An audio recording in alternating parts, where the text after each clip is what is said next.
Ma mère m'a crié. Sors d'ici et ne reviens jamais. Ces mots n'étaient pas seulement une sentence sévère, c'était une coupure acérée qui coupait le dernier fil qui unissait notre famille. Imaginez passer des années à payer secrètement l'hypothèque de vos parents, pour finalement être expulsé de la maison que vous avez discrètement économisée. Que feriez-vous si votre gentillesse était accueillie avec un rejet glacial? Vous êtes-vous déjà senti à la fois héros et victime dans votre propre famille, ou votre amour devient une arme utilisée contre vous? Depuis 32 ans, je m'appelle Stéphanie et j'ai tout fait pour protéger ma famille de l'effondrement.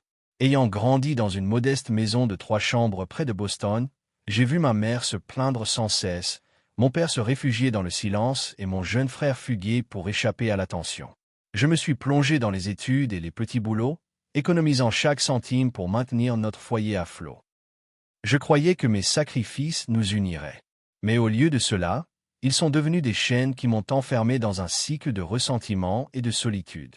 Le véritable drame a éclaté un dimanche soir, lorsque la vérité a éclaté. Pendant 5 ans, j'avais secrètement remboursé leur prêt immobilier pour sauver la maison familiale. Pourtant, lorsque j'ai révélé cela, j'ai été accueilli par le mépris, les accusations et les paroles amères de ma mère. Tout mon travail acharné, ma carrière de consultante financière, mes nuits blanches, j'ai été rejeté comme si de rien n'était. Ce moment a brisé tout ce que je croyais savoir sur l'amour et la loyauté. Avez-vous déjà dû choisir entre le sacrifice et la survie? Avez-vous déjà été celui qui maintenait une famille unie avant d'être mis de côté? Rejoignez-moi pour ce voyage douloureux mais nécessaire, celui de retrouver le respect, de poser des limites et de découvrir le véritable amour. Avant de plonger, dites-nous dans les commentaires depuis quelle ville vous regardez l'émission. Profitez bien de l'histoire. D'aussi loin que je me souvienne, la famille était censée signifier « chez moi ». Un endroit qui me protégeait de la pluie, protégeait mes secrets et du moins dans mes rêves d'enfant, me protégeait des chagrins du monde. Mais dans ma famille, sous la surface de la normalité suburbaine, l'amour et la loyauté se mêlaient à l'anxiété, au ressentiment et à des trahisons silencieuses qui laissaient des cicatrices invisibles. Nous vivions dans une maison délabrée de 3 chambres à Riverside, près de Boston. Ma mère, Carole, était le genre de femme dont la voix semblait porter d'un bout à l'autre du pâté de maison la messagère officieuse des ragots du quartier, toujours en train de nourrir une nouvelle plainte concernant son travail chez le dentiste ou le dernier fiasco des voisins. Mon père, Michael, changeait de métier de vendeur tous les 2 ou 3 ans, toujours en quête d'espoir, mais en revenait à chaque fois avec un peu moins d'espoir. Je me souviens encore du silence qui régnait à la maison à l'arrivée du courrier, signe avant-coureur de la nouvelle échéance des factures. Mon petit frère, Ryan, était le plus intelligent. Du moins, c'est ce que ma mère disait toujours, même si cela ressemblait moins à un compliment qu'à une malédiction chaque fois qu'il enfreignait les règles et s'en sortait impunément. Ryan n'est pas resté longtemps. Après le lycée, il s'est précipité à Seattle pour ses études supérieures, et le seul moment où sa voix résonne dans notre vieux salon maintenant, c'est lorsqu'il n'est plus qu'un souvenir fantomatique à la table de Thanksgiving, jamais dressé. J'essayais d'être la bonne fille, celle sur qui on peut compter. Celle qui prenait le relais, qui ramenait des œufs à la maison parce que l'échec n'était pas envisageable, qui travaillait à l'épicerie tous les soirs après l'école juste pour laisser un billet de 20 sur le comptoir de la cuisine pour les courses qu'on avait oublié de faire cette semaine-là. Ma meilleure amie, Kimberly, a grandi à 2 rues de là, fille d'une infirmière et d'un pompier à la retraite. Leur rire jaillissait du salon douillet, tandis que je dissimulais ma propre gêne face à la façon dont ma mère interrogeait les invités avec des questions passives-agressives sur le travail et les salaires. C'était un rappel. Dans ma famille, être un enfant signifiait être juste assez responsable. Il y avait si peu de place pour l'innocence ici. Parfois, je m'échappais pour un week-end chez tante Patricia, dans le New Hampshire, la sœur que ma mère enviait secrètement parce que Patricia semblait garder sa vie et ses finances parfaitement en ordre. Ces visites me donnaient un avant-goût de la vie sans la pression constante d'un équilibre émotionnel. Après, c'était toujours plus difficile de rentrer à la maison. Plus je grandissais, plus je réalisais que l'amour à la maison était conditionnel. L'affection, quand elle arrivait, se manifestait par des remarques désobligeantes ou des silences gênés. Ma mère soupirait en se disant fatiguée, comme si mes réussites étaient des insultes personnelles. Mon père acquiesçait discrètement, préférant la paix à ma défense, même si son regard cherchait parfois à s'excuser. Au lycée, la différence entre ma famille et celle des autres était énorme. Pendant que mes amis s'inquiétaient du bal de promo ou des résultats aux examens, je réfléchissais à comment étirer mon salaire, comment empêcher Ryan de rater son bac, comment m'assurer que mes parents n'explosent pas à table. Mais ces années m'ont aussi endurci. Elles m'ont appris à survivre en marge du chaos des autres, à enfouir profondément la douleur, et finalement, à me battre pour la vie que je voulais, même si cela impliquait de la construire seul. J'aimerais pouvoir dire que j'ai tout vu venir, que j'étais préparé à la facilité avec laquelle le sol allait se dérober sous mes pieds, à la façon dont les êtres que j'aimais le plus pourraient devenir les artisans de ma plus grande douleur. Mais la vérité, c'est qu'on ne sait pas où son histoire va se terminer avant qu'elle ne le fasse. Et le mien ne faisait que commencer. Car que se passe-t-il lorsque toutes ces années de sacrifice et d'espoir se heurtent à un secret de famille suffisamment grand pour anéantir toutes les promesses de « chez soi » auxquelles vous avez cru? Que feriez-vous si chaque blessure silencieuse, chaque gentillesse négligée remontait soudain à la surface? Vers la vingtaine, je pensais m'être construit un abri. Un petit appartement à Bac B, un emploi stable dans la finance, le genre de stabilité dont je rêvais enfant, essayant de dormir malgré les disputes chuchotées de mes parents. Mais me maintenir à flot n'a pas suffi lorsqu'une tempête a frappé ma maison. L'appel est arrivé un mardi ordinaire. La voix de ma mère était éraillée à force de pleurer. « On va perdre la maison, Stéphanie. » Je me souviens de l'angoisse intense qu'elle a ressentie lorsqu'elle a décrit l'avis de saisie, de la honte qu'elle a tenté, sans succès, de dissimuler derrière un mur de reproches. Les mots ont jailli. Papa avait encore perdu son emploi, leurs économies avaient disparu, 3 mois de retard sur le prêt immobilier. Soudain, le toit de tous nos souvenirs était sur le point de s'effondrer. Sans réfléchir, j'ai vidé mes économies pour couvrir leur retard de paiement. Je me disais que c'était temporaire, un pansement pour une hémorragie familiale. Mais un paiement urgent s'est transformé en 2, puis en 3. Bientôt, j'ai rencontré leur banquier, en costume guindé, pour négocier quelque chose qu'il n'avait jamais fait auparavant. Reprendre discrètement le prêt immobilier, laisser les noms de mes parents sur le prêt, mon nom caché dans l'ombre. Mais mes amis les plus proches n'étaient pas au courant. Ce paiement secret est devenu un rituel. 1875 $ par mois, prélevé directement sur mon salaire. J'ai mis en place un virement automatique, ironie du sort, j'ai programmé un rappel numérique sur mon téléphone, simplement intitulé « Maison ». Mais c'était comme si plus j'essayais de ressouder notre famille, plus les coutures commençaient à se déchirer. Là où on s'attendait à de la gratitude, j'ai reçu quelque chose de différent. Le dimanche, à table, maman grondait que certaines personnes se laissaient aller, que les emplois dans des bureaux chics ne vous rendaient pas meilleurs que ceux qui travaillaient vraiment dur. Elle me taquinait devant ses amis ou ses voisins, Madame Anne, la voisine d'Axe en grave côté, Monsieur McCarthy qui faisait du covoiturage avec papa transformant ma carrière, mon appartement, et même mon célibat en plaisanterie à mes dépens. Et à chaque fois, papa avait beau me supplier du regard de laisser tomber, il ne prenait jamais ma défense. Parfois, tante Patricia venait du New Hampshire, ses succès commerciaux la laissant en haleine.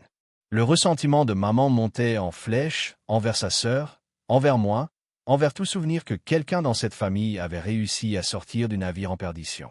Je me surprenais à hésiter entre leurs humeurs, à ravaler mes répliques et à ravaler ma propre fierté. Un jour, j'ai entendu maman dire à Patricia, « Certains se vantent toujours d'aider, mais vous savez, les vraies familles n'ont pas besoin d'être sauvées. » L'ironie m'a presque coupé le souffle. En moi, un courant de ressentiment montait. J'étais là, à remettre à plus tard mes propres rêves, à repousser l'achat d'une maison, à geler des relations qui cédaient sous le poids de ma loyauté pour finalement être accueilli par la suspicion et des remarques désobligeantes. J'ai pris conscience de la facilité avec laquelle l'amour pouvait se transformer en accusation, de la rapidité avec laquelle le mot « soutien » pouvait ressembler à du « contrôle » quand on se sent impuissant à se sauver. Ma plus proche confidente, Kimberly, a commencé à s'en rendre compte. Un soir, au restaurant, elle m'a demandé « Pourquoi as-tu toujours l'air si fatigué, Steph ?» Je l'ai repoussé, trop gêné pour admettre que je portais à la fois mon propre fardeau et celui de ma famille. Le plus beau dans les secrets, c'est qu'ils protègent pendant un temps. Mais tous les secrets pourrissent s'ils sont laissés sans surveillance. Les fissures dans ma façade se sont creusées. Certaines nuits, j'apercevais mon reflet dans la fenêtre du bureau, me demandant si je reconnaissais la personne qui me regardait, déchirée entre la loyauté et un sentiment grandissant de trahison. Sans le vouloir, La maison de mon enfance est devenue une simple obligation, un élément sur une feuille de calcul plutôt qu'un sanctuaire. Mais j'espérais toujours, à chaque virement, que quelque chose changerait, que mes sacrifices nous rapprocheraient, qu'un jour, leur regard s'adoucirait et que je serais enfin suffisante. Au lieu de cela, le fossé ne faisait que se creuser. Et tandis que ces fissures s'élargissaient, tandis que chaque blessure non exprimée s'accumulait de plus en plus, je ne pouvais pas encore savoir que la tempête était loin d'être terminée, que la nuit où tout se briserait était déjà à l'horizon. Avançons vers le dimanche qui a tout changé. Ce dimanche-là, tout s'est effondré. La vérité que je payais mon prêt immobilier depuis 5 ans a éclaté au grand jour, non par fierté, mais dans un moment de douloureuse honnêteté. Pourtant, ma confession n'a pas été un geste d'amour ou de loyauté. Elle a fait exploser les tensions latentes au sein de notre famille, déclenchant un torrent d'accusations. On m'a accusé de m'immiscer dans la vie de mes parents, de vouloir les contrôler, de me croire meilleur qu'eux. Quand ma mère a crié « Sors de là et ne reviens jamais », j'étais déjà submergé par l'incrédulité. Ces mots m'ont transpercé, plus durement, d'une certaine manière, que toutes ces années de regards dédaigneux et de remarques sarcastiques. La douleur a été immédiate, mais l'écho de la trahison allait perdurer bien plus longtemps. Je quittai la maison, serrant contre moi un sac préparé à la hâte, mes trophées d'enfance et mes souvenirs enfermés derrière une porte d'où je venais d'être banni. Mes pas vers la voiture me parurent lents et surréalistes. Le trajet du retour vers mon appartement était un flou de lumière de la ville. Là, dans le silence de mon salon, la réalité me frappa. Je devais faire un choix, non pas pour eux, mais pour moi. À côté de mon ordinateur portable, mon téléphone vibra, un message de mon père auquel je ne pouvais pas supporter de répondre. Je fixai le paiement automatique de leur prêt immobilier, mon doigt tremblant au-dessus de « Annuler ». 5 ans, plus de 110 000 $. Étais-je vraiment prête à couper le cordon? J'ai cliqué.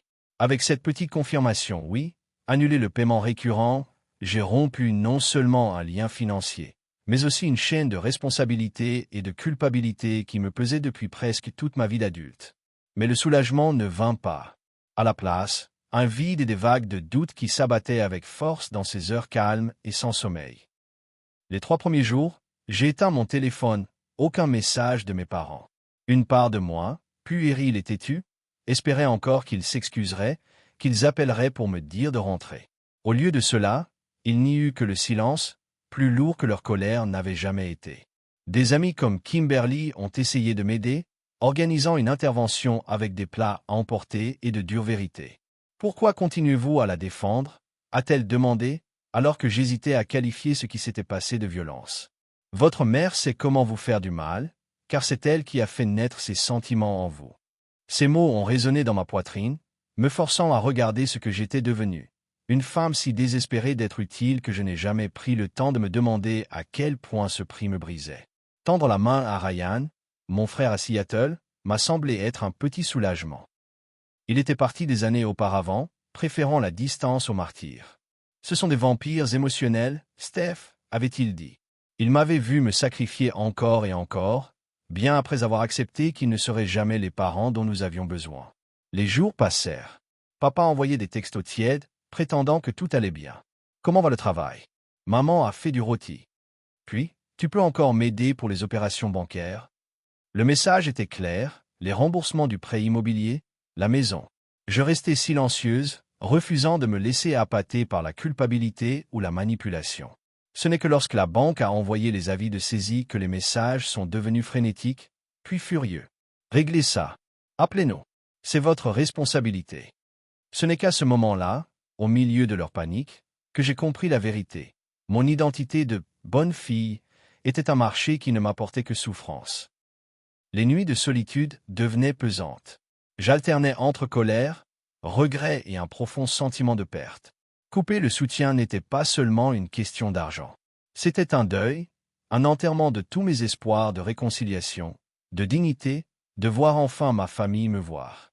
J'ai compris, grâce à la thérapie et à des discussions larmoyantes avec des amis, que les limites n'étaient pas de la cruauté, mais une forme d'amour pour moi-même. Et pourtant, la culpabilité et la douleur du lâcher-prise ne m'ont jamais complètement quitté. Il me faudrait des semaines avant de commencer à reconstruire, avant d'apprendre à combler les vides que la responsabilité avait autrefois occupés. Mais ce cheminement vers la guérison, le respect de soi et une nouvelle définition de la famille ne faisait que commencer. Et il a commencé au moment où j'ai finalement choisi de faire passer mes propres besoins en premier. Ensuite, je vais partager ce qui s'est passé lorsque mon père s'est finalement présenté à ma porte, cherchant des réponses et peut-être sa propre absolution. Cela faisait presque 4 semaines que ma mère m'avait ordonné de partir, depuis que j'avais coupé le paiement, la bouée de sauvetage, qui m'avait attaché, malgré moi, aux décombres de ma maison familiale. Je n'avais pas entendu la voix de mon père pendant tout ce temps, sauf par SMS muets et creux. Chacun d'eux était vaguement formulé. Comment va le travail? J'espère que tu vas bien. Des politesses futiles, évitant soigneusement la blessure béante entre nous. Jusqu'au jour où le portier de mon immeuble a appelé, d'un ton étrangement formel. « Stéphanie, ton père est là pour te voir. Dois-je le faire monter ?» Mon pouls s'est accéléré. Papa n'avait jamais mis les pieds dans mon appartement depuis que j'avais emménagé, 5 ans auparavant. Pas une seule fois il n'avait suffisamment pris la peine, ou peut-être n'avait-il pas osé, sous le regard de maman, de venir me voir dans la vie que j'avais tant peiné à construire loin d'eux. Je descendis dans le hall, chaque pas chargé d'effroi et d'une lueur d'espoir. Je le retrouvai là, plus petit que dans mes souvenirs, les épaules voûtées comme un homme qui avait passé trop de temps à affronter des tempêtes qu'il n'avait jamais appris à affronter. Une casquette usée, des raides socks masquaient presque son visage ridé par l'inquiétude. L'espace d'un instant, il parut perdu, mon père, autrefois mon gentil géant, désormais un homme fatigué dans un monde inconnu. Nous étions assis dans un coin, dans un espace public mais calme. Pendant ce qui m'a semblé une éternité, il est resté silencieux, étudiant ses mains. Lorsqu'il a enfin parlé, sa voix était faible, cassante. « Steph, pourquoi as-tu arrêté de payer ton crédit immobilier ?» C'était la première question honnête que je l'entendais depuis des années. J'ai croisé son regard, un regard qui détournait toujours le regard quand les choses allaient mal. « À quoi penses-tu, papa ?» ai-je demandé, en repoussant la boule dans ma gorge. « Tu sais exactement pourquoi. » Il déglutit. « C'est à cause de ce que ta mère a dit?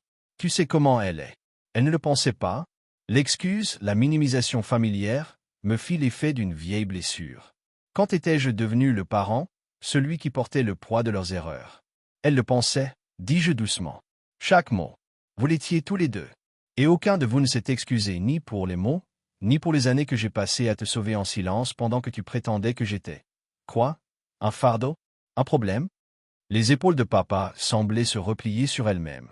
Pour la première fois de ma vie d'adulte, il n'essaya pas de s'expliquer, ne la défendit pas, ne fit pas semblant. « Tu as raison, dit-il d'une voix douce. On comptait sur toi pour nous maintenir à flot. Et on t'a laissé porter toute la responsabilité. Ce n'était pas juste, Steph, même pas un tout petit peu. » Une honnêteté crue a traversé ma colère. Mêlée à cela, une douleur insurmontable, celle d'une fille qui avait besoin d'un défenseur, pas seulement d'un public. Pendant un instant, nous sommes restés dans la tension de tous ces non-dits.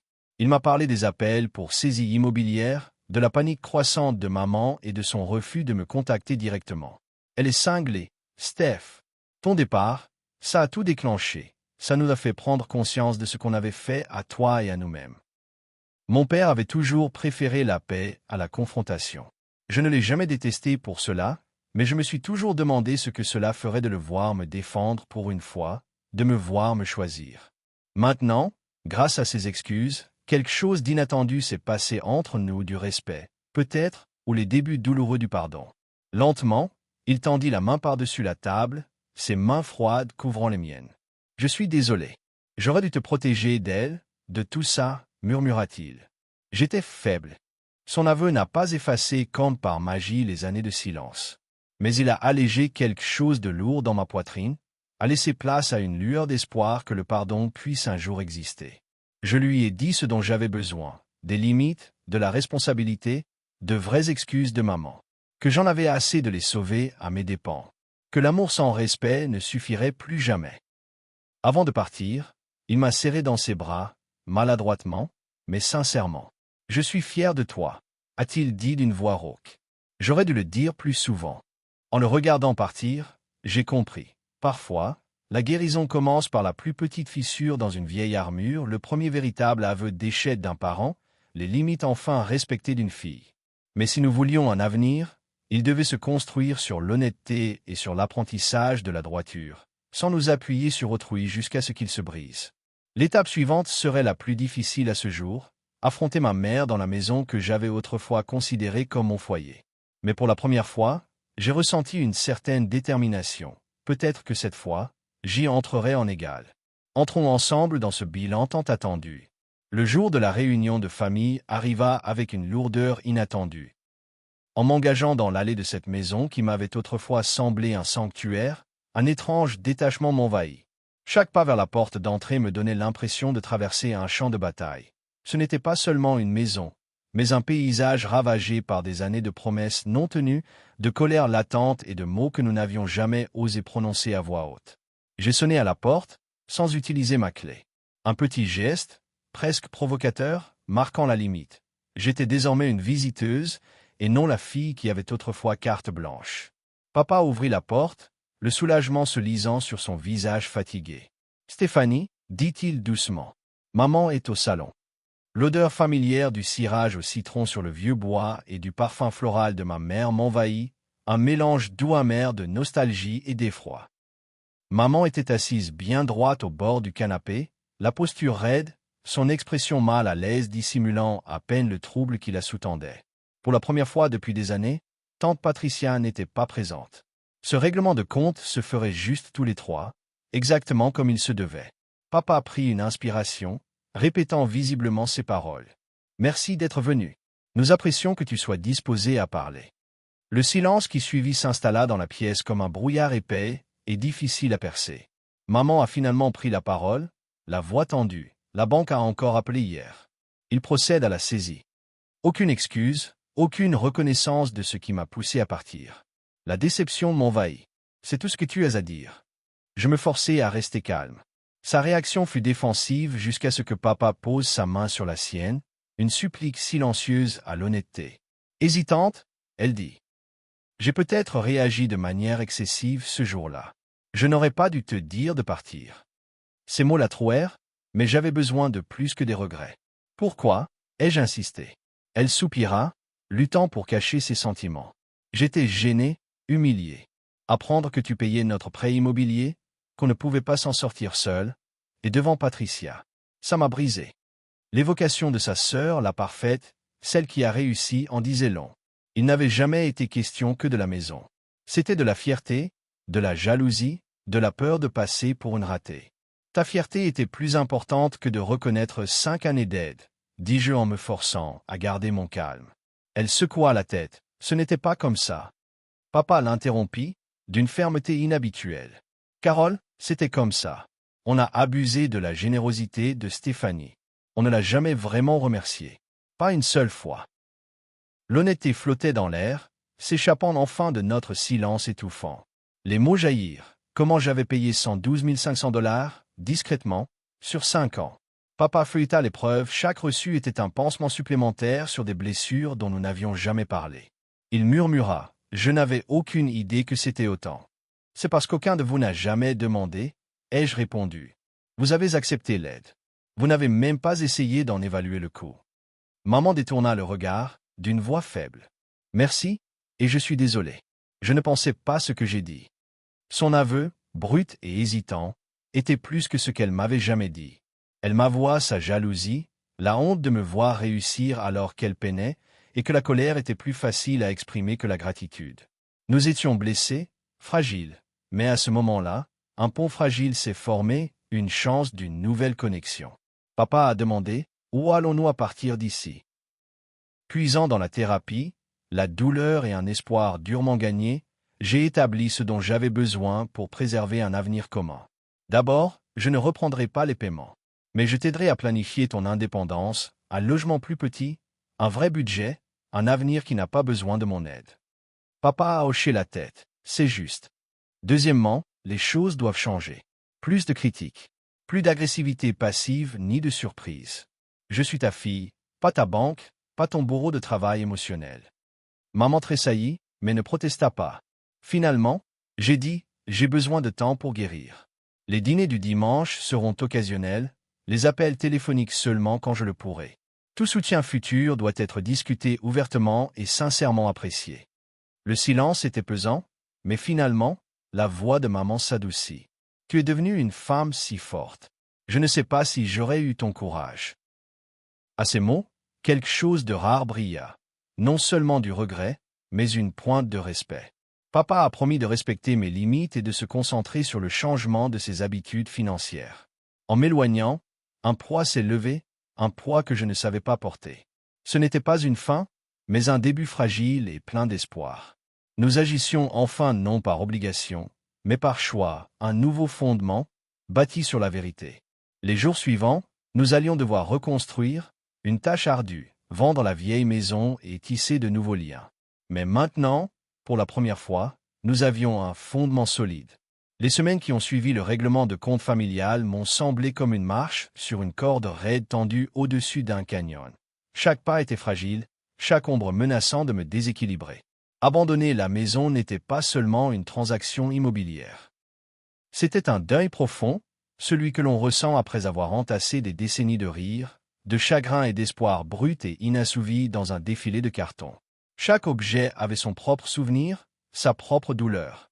Je me souviens de maman serrant contre elle une assiette ébréchée de mon enfance, la voix tremblante lorsqu'elle murmura « C'était à moi ». Cette tendresse unique et inattendue semblait briser des années de tension, un rappel que même le ressentiment peut porter le pouls de l'amour. Mais le changement le plus surprenant est peut-être venu de papa. La confrontation avait éveillé en lui un sentiment de responsabilité, mais aussi d'engagement.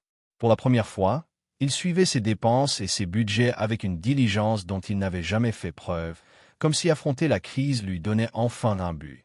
Il a même géré la vente de notre ancienne maison, soutenant maman dans les moments où elle menaçait de s'effondrer. Le jour du déménagement est arrivé bien trop tôt. Notre nouvel espace, un modeste appartement ensoleillé, n'avait rien de l'ancien style de vie. Papa m'a pris la main et m'a avoué doucement. Ce n'est pas notre maison, Steph. Mais ça pourrait être notre foyer. J'ai surpris maman en train de s'essuyer les yeux en regardant le salon vide, un aveu silencieux que la perte et l'espoir sont parfois jumeaux. La dynamique d'antan ne s'est pas dissipée du jour au lendemain. Il y a eu des rechutes. Maman retombait parfois dans ses vieilles habitudes, et je me préparais parfois à des critiques qui ne venaient jamais. Mais peu à peu, l'atmosphère de nos conversations a changé. Moins de mots durs, plus de silence sincère, j'ose le croire, des lueurs de confiance. Même leur mariage a semblé changer. Papa est devenu plus sûr de lui, et maman plus douce, moins encline à lancer la première attaque. Alors que le fardeau financier constant s'atténuait enfin, ma vie s'est épanouie d'une manière que j'aurais cru impossible. J'ai investi une énergie nouvelle dans mon travail, et lorsqu'une promotion est arrivée, ce n'était pas la culpabilité qui m'envahissait, mais la fierté. Je me suis laissé aller aux invitations, j'ai poursuivi mes loisirs, et petit à petit, je me suis réouverte à l'amour. James est entré dans ma vie discrètement, un avocat patient et doux. Au lieu de se précipiter ou d'exiger, il m'a offert exactement ce que j'avais toujours donné, la compréhension et le respect de mes limites. Ma relation avec Ryan a enfin commencé à se réconcilier. Nos voyages à Seattle sont devenus de petits sanctuaires, des lieux où nous rions du passé. Pour la première fois, nous nous sentions comme de vrais frères et sœurs plutôt que comme des survivants marqués par les combats. La thérapie est restée mon point d'ancrage. Le docteur Matthews me rappelait gentiment. Tu as de la valeur simplement parce que tu existes, Steph, pas pour ce que tu sacrifies. Certains jours, j'arrivais presque à la croire. En vérité, les chemins comme celui-ci ne sont pas une ligne droite. De vieilles blessures se robren. Il y a des nuits de chagrin et des jours de gratitude. Chaque pas qui m'a éloigné du martyre a été un combat pour moi, mais à chaque progrès, j'ai retrouvé une part de moi-même que j'avais presque perdue. Notre famille ne sera jamais parfaite. Certains jours, la paix est si fragile que j'ai peur de la briser en respirant. Mais malgré tout ce que nous avons enduré, la reconstruction nous a apporté quelque chose de concret pour la première fois. Le choix, le respect et un fondement d'honnêteté. Et à tous ceux qui écoutent et se demandent si le changement est possible ou vaut la peine d'être vécu, je vous promets que cela commence au moment où vous choisissez des limites et apprenez à vous aimer aussi intensément que vous avez aimé les autres. Merci beaucoup d'avoir pris le temps de regarder cette vidéo. Votre présence à mes côtés dans cette aventure est très importante pour moi. Si vous avez trouvé cette histoire pertinente ou utile, n'hésitez pas à l'aimer, à la partager et à vous abonner. Cela permet à la chaîne de se développer et de toucher d'autres personnes qui pourraient également en bénéficier. N'hésitez pas à laisser un commentaire ci-dessous, vos retours et vos idées sont toujours les bienvenus et m'aident à créer du contenu de meilleure qualité. Merci encore et prenez soin de vous.